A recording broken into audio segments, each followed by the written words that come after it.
Welcome back, learner. Um, Usually when you start a professional project, there is this expectation of a really clean, defined beginning, Right. You sign the paperwork, the kickoff meeting happens, baseline data is collected, and you are just off running. Exactly. It is a phase that is just full of momentum.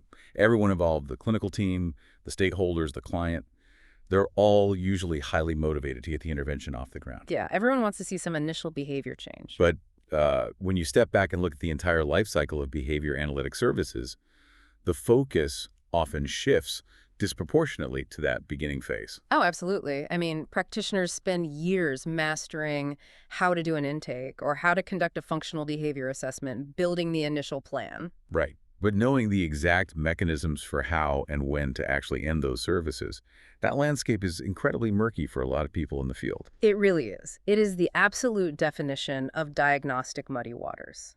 Knowing how to exit a case safely is, well, it's just as crucial as knowing how to begin. Because if you get it wrong, If you mismanage the ending, you do not just burn a bridge with a family, you can actively undo months or even years of behavioral progress. wow. And in some cases, you can cause profound harm to the client's developmental trajectory. So today's deep dive is designed to clear up that murky water. We're looking squarely at BCBA Foundation's E.6, which is the ethical discontinuation of services and transitions. It is a heavy topic, but so necessary. It is. Looking at our stack of sources today, we've got the BACB Ethics Code, some real-world clinical case scenarios, and some highly specific mock exam questions. Which are notoriously tricky, by the way. Very true. So our mission today is to uncover the exact protocols for navigating the end of a professional relationship. We're going to break down how to avoid client abandonment, how to transition cases ethically, and the underlying reasons why the code is structured the way it is. And whether you are prepping for the exam right now, or you are a practitioner currently trying to navigate a really messy offboarding, understanding these mechanisms is vital. It protects everyone, right? Exactly. It protects your clients, your staff, and your certification. There is a very strict science to how we say goodbye. And real quick, if you want to dive deeper into these exact termination scenarios or grab some clinical transition planning examples, you can access study guides and ABA resources at stand.store/atherapy services. Yeah, stand.store/atherapy services. It is a great resource if you're prepping for the exam or just need clinical tools. Totally. So let's jump in. Looking at Code 3.15, the ethical guidelines do not just provide some random list of reasons you can quit. No, they definitely don't. The circumstances for legally and ethically heading for the door seem to fall into a few distinct mechanisms. You have, like, natural graduations, environmental breakdowns, and funding realities. Grouping them by mechanism is really the best way to conceptualize the code. The BACB outlines 6 specific conditions where discontinuation is not just allowed, but ethically required in some cases. Okay, so what are the 6 exits? Well, the first 2 are your natural graduations. Number 1, all behavior change goals are met. Number 2, the client is simply no longer benefiting from the service. Okay, those are the happy endings. Right. Then you have environmental issues. Number 3, the environment poses a potentially harmful condition to the staff. Number 4, the client or stakeholder just requests discontinuation. Because they always have the right to opt out. Exactly. Number 5 is stakeholder noncompliance, despite efforts to address barriers. And finally, number 6, services are no longer funded. Let's start with the ideal scenario, that first mechanism, natural graduation. There's a great scenario in the mock exam sources that illustrates this perfectly. The Serafina case. Ah, yes, Serafina. The documentation shows she has hit every single established benchmark for her termination of services. She's living independently, maintaining an orderly environment, engaging in safe behaviors, and managing her own medical care. She has completely mastered the skill set. Right, so she's done. And the crucial part of that scenario is what the behavior analyst does next. The sources present several trap paths a practitioner might be tempted to take on the exam. Like what? For instance, creating additional, slightly more advanced goals just to maintain the case. Or referring her to another clinic for maintenance, primarily because her funding source is still active and willing to pay for clinical hours. Wow. So just milking the insurance, Yeah. basically. It is like graduating from physical therapy. Yeah. You do not keep going to the clinic once your broken leg is completely healed and you have full mobility. Exactly. If the physical therapist kept scheduling you just because your insurance authorized 20 more sessions, that is fraudulent billing. Yeah. You are treating a deficit that no longer exists. And the behavioral mechanism at play here is even more delicate than physical therapy. Keeping a client like Serafina on the roster when she has met her goals actively harms her independence. How so? It risks creating prompt dependency. Behavior analysis is designed to be a temporary support structure. If you linger unnecessarily, you prevent the client from contacting the natural contingencies in their environment. They need to function in the real world. Right. The only ethical next step when criteria are met is to terminate services. Okay, so the natural graduation is the ideal.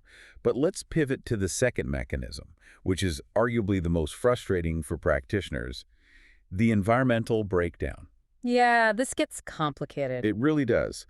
This includes the clause regarding stakeholder noncompliance. The code says if relevant stakeholders are not complying with the intervention despite your efforts, you could discontinue. Yes, the fifth reason. But wait, dropping a client just because the parents aren't doing the homework, that feels so counterintuitive. The child still fundamentally needs the intervention, right? I get why it feels that way, but you have to look at how applied behavior analysis actually operates as a science. It is not a purely clinical Meadows model where a doctor administers a pill and the patient passively gets better. Right, it's not a magic wand. No, ABA is a collaborative environmental shift. So if a practitioner teaches a functionally equivalent replacement behavior in the clinic for 2 hours a day, but the stakeholders in the home environment inadvertently reinforce the old maladaptive behavior for the other 22 hours. The clinical hours are mathematically overwhelmed Exactly. The treatment is rendered ineffective. because the natural environment is actively competing against the intervention. You're just putting the behavior on a variable reinforcement schedule at that point. Which we know actually makes the maladaptive behavior much, much harder to extinguish. Right, it's like a slot machine for bad behavior. That is the exact danger. You end up inadvertently strengthening the very behavior you were trying to reduce. But the code requires you to act as a behavioral detective before you ever discuss termination. So you can't just quit right away. Definitely not. The phrase in code 3.15 is appropriate efforts to address barriers. Meaning, you cannot just throw your hands up after one missed data sheet. You have to figure out the function of the stakeholder's non-compliance. Precisely. You conduct a barrier analysis. Is the data collection sheet too complex for a parent working double shifts? Do they misunderstand the reinforcement protocol? Are there cultural barriers to the intervention? So you have to troubleshoot it. Yes. Yeah. You simplify the plan, you retrain the parents, you adjust the schedule, and you must document every single one of these efforts. If it isn't written down, it didn't happen. Exactly. Yeah. Only when you have exhaustive data proving that the barriers cannot be resolved and the non-compliance is rendering the treatment ineffective, do you have ethical grounds to discontinue? That makes a lot of sense. And that makes the transition to the more hostile environmental breakdowns much clearer. Yeah, those are tough. The sources detail a case study that is basically a nightmare scenario for any clinic director. A father is verbally harassing the RBTs on a daily basis. It happens more often than people think. He is using foul language, making derogatory comments based on heritage, and creating a severely uncomfortable environment. Multiple RBTs have requested to be pulled from the case. Under the guidelines for exposure to potentially harmful conditions, the mechanism shifts from protecting the treatment fidelity to protecting the staff. Right. The sources list extreme examples like hoarding, illegal drugs, dangerous weapons, severe verbal abuse. In these situations, the behavior analyst's paramount duty is occupational safety. I imagine there is a temptation for some DCBAs to prioritize the client's care over the staff's comfort, thinking, we just need to tough it out for the kid. That mindset is incredibly dangerous and ultimately counterproductive. A compromised, highly stressed staff member cannot deliver high-fidelity ABA anyway. And that's a really good point. If the environment is unsafe and cannot be reasonably resolved, perhaps after issuing a formal written warning outlining company policy, you terminate services.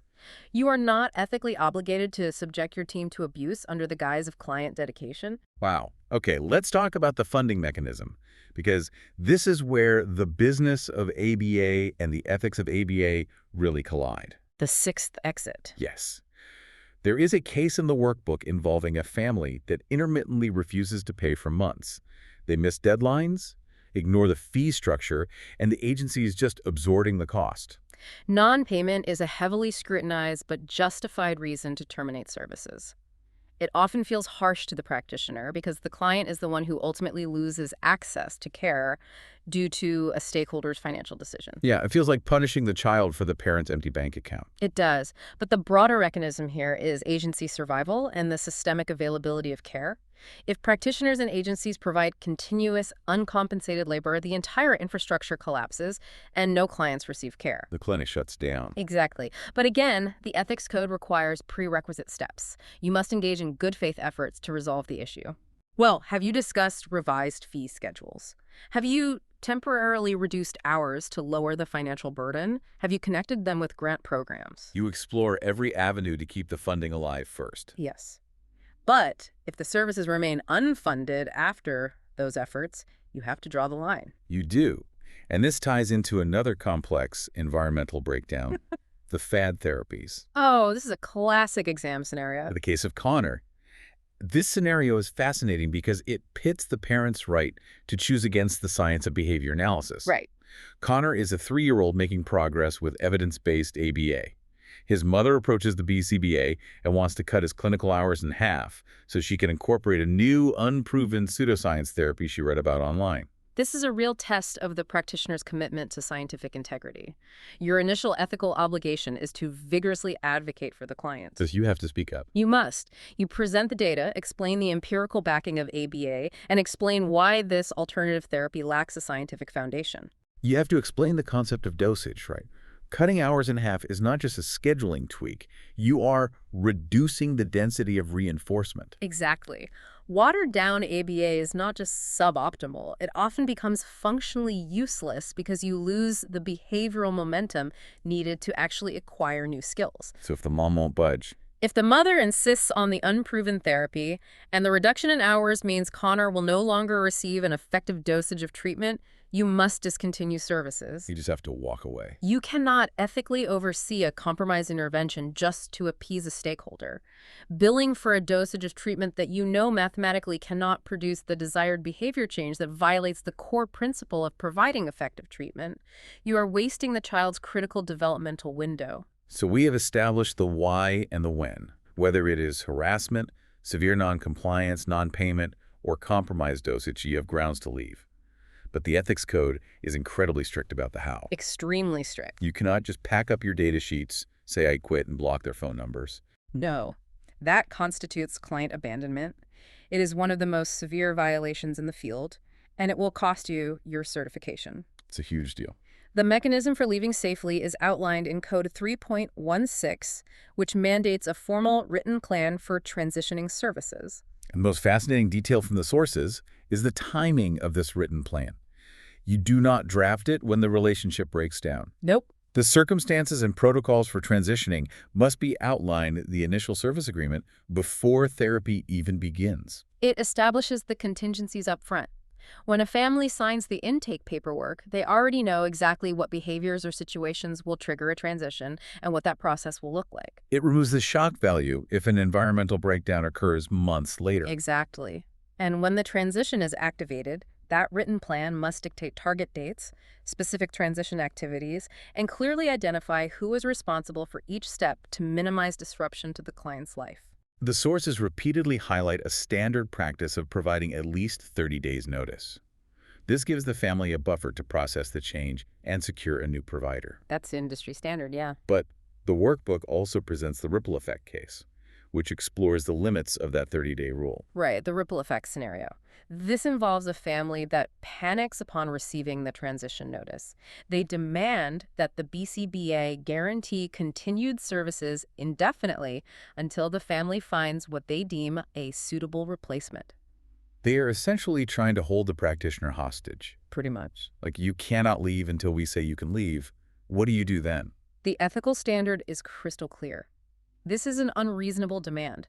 You are obligated to build a bridge, but you are not obligated to stand on that bridge forever. I like that.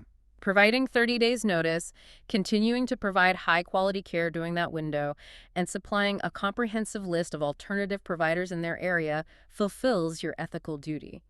You facilitate the transfer, but you do not stay indefinitely. It's like a relay race. Passing the baton also requires transferring the data. We are a hyper-data-driven field. You cannot just hand The new BCBA, a sticky note summarizing the client's preferences. The record retention rules are intense. Very intense. The BACB requires you to retain records for at least 7 years or longer if local laws mandate it. Wow, 7 years. Yeah. The mechanism here is continuity of care. The new provider needs to see your baseline data, your functional assessments, and the detailed history of your behavior intervention plans. They need to see the failures just as much as the successes. Absolutely. Like if you tried a specific differential reinforcement protocol 6 months ago and it triggered a massive extinction burst that endangered the client, the new provider needs to know that so they do not inadvertently repeat the exact same dangerous procedure. Exactly. Withholding that data, or keeping poor records, forces the new provider to fly blind. They have to conduct redundant assessments, which wastes the client's instructional time and delays the resumption of effective treatment. That brings us to how these concepts are tested on the exam. The mock questions in our sources are really designed to trap test takers by pitting different ethical standards against each other. I love doing that. Let's look at the functional equivalence trap. The scenario asks if a BCBA can discontinue service when treatment is no longer functionally equivalent to goals. To a layperson, that sounds logical. Sure, it sounds like, well, it's broken, so quit. Right. If the treatment isn't matching the goals, it is broken, so you terminate. But the trap relies on a fundamental misunderstanding of the behavior analyst's role. If the treatment is not functionally equivalent to the goals, the mechanism of action is to change the independent variable, your treatment plan. You fix it. Yes. You analyze the data, you pivot, and you write a new program. Terminating a client simply because your initial intervention failed is an ethical violation. You correct the program, you do not abandon the client. That makes perfect sense. There's another trap question that suggests a BCBA might terminate and not worry about passing on detailed records because, quote, a new provider should perform their own assessments anyway. Yeah, that's a classic trick. While a new provider will absolutely conduct their own assessments to establish current baseline data, using that as a justification for poor record keeping is totally false. Because of what we just talked about. Exactly. The historical data is vital for informing those new assessments and ensuring the client is not subjected to unnecessary frustration. Now, the rules for transitioning do not just apply to clients. They apply to the practitioners themselves, specifically supervisees and trainees working under a BCBA. Yes, Code 4.12. Under that code, if a supervisor needs to terminate a trainee, they cannot just pull the rug out from under them. The mechanism mirrors client transitions. You develop an improvement plan, you provide clear, actionable feedback based on performance data, and you attempt to remediate the deficit. You give them a chance. Right. You give them a structured pathway to improve before you sever the supervisory relationship. But the sources highlight a massive crucial exception to this rule. What happens when a trainee is actively jeopardizing client well-being? That changes everything. The workbook mentions scenarios where a trainee refuses to follow safety protocols for escalated students, or even worse, falsifies clinical data. Falsifying data breaks the fundamental mechanism of our entire science. Every single clinical decision, every pivot in a treatment plan is based on the assumption that the data reflects reality. It's the foundation of everything. If a trainee introduces fake data, they compromise the integrity of the intervention and actively endanger the client's progress. Wait, so in that scenario, the standard 30-day gentle transition with an improvement rubric is just completely off the table? Completely off the table. Code 2.01. Protecting the client from harm supersedes the supervisee's right to a transition plan. Wow. If a trainee is a physical danger or a clinical danger through data falsification, immediate termination from the case is mandated. You document the violations and the harm caused, but client welfare always outranks a trainee's need for a smooth exit. Looking at everything we have unpacked from E.6, the core takeaway really seems to be that discontinuation is not a failure state. Not at all. It is a meticulously planned phase of the behavior analytic journey. Whether a client is graduating because they mastered their goals or a situation has become completely untenable due to severe environmental breakdowns, the ethical code provides a precise, data-driven roadmap. It's all laid out for us. Applying these rules protects your clients from traumatic disruptions, protects your staff from harmful environments, and protects your own professional integrity. You know, there is a concept in the source text that really frames this entire discussion beautifully. Oh, what's that? It is about contacting naturally occurring reinforcement. The idea that our ultimate goal is to build behaviors that survive in the wild, completely without our clinical intervention. That is such a powerful way to look at it. Think about that for a second, learner. If our ultimate goal is to build behavioral repertoires that are sustained entirely by the natural environment, aren't we, from the very first intake session, just architects carefully designing our own obsolescence? I love that phrase, designing our own obsolescence. The ultimate success in this field is when the structure you built stands entirely on its own. And you can ethically, gracefully, and completely walk away. Something to think about until next time.